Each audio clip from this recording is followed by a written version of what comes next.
பாவம் அந்த ஜனங்க ஆயிரக்கணக்கான பேர் ஒரு நாளைக்கு வந்துட்டு வர்றாங்க போறாங்க. காசு மீன் பிடிக்கிற இடத்துல, மீன் ஏலம் ஒரு இடத்துல எல்லாம் அவங்களுக்கு பெருந்தா அதிகம். ஆனா அங்க எந்த வசதியுமே இல்ல.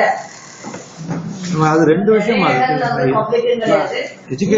பாத்தீங்கன்னா குருசபுரியில எடுத்துட்டோம்னா நிறைய இடத்துல 2 டாய்லெட் 3 டாய்லெட் 2 பாசிட்டு இந்த மாதிரி இன்னும் எவ்வளவு பேர் வந்து ஒரு 500 குடும்பம் இருக்குன்னா அந்த இடத்துல 10 இருந்தாதான் உயிர் போட முடியும். 2 லேடிஸ்க்கு 2 ஜென்ஸுக்கு 3. இப்ப லேடிஸ் வந்து எப்படி 2 இதை வச்சு ஒரு கிராமத்துல இருக்கிறவங்க அதை போய் யூஸ் பண்ண முடியும் குழந்தைங்களோட வச்சு. அதெல்லாம் நிறைய பிரச்சனை. நாங்க மத்தியானம் பேசும்போது பல ஏரியால எவ்வளவு இருக்குங்கிறத எங்களுக்கு சொல்லிட்டாங்க. அதுல இருந்து சத்தியா நல்லது வந்துருக்காங்க. அவங்க வந்து சுத்தமாவே கிடையாது. அப்புறம் தேவநாட்டு படத்துல ஜென்ஸுக்கு 2 லேடிஸ்க்கு 3 அடுக்குதான் இருக்கிறது 150 குடும்பம். எப்படி யூஸ் பண்ணுவாங்க அவங்க? அதுவும் காலையில 5 மணில இருந்து சாயந்தரம் 8 மணி வரைக்கும் தான். அதுக்கப்புறம் அவங்களுக்கு என்ன பிரச்சனையானா எப்படி போவாங்க? வயசானவங்க குழந்தைங்க வெளியிலதான் யூஸ் பண்ண மாதிரி இருக்கும் தெருவுல.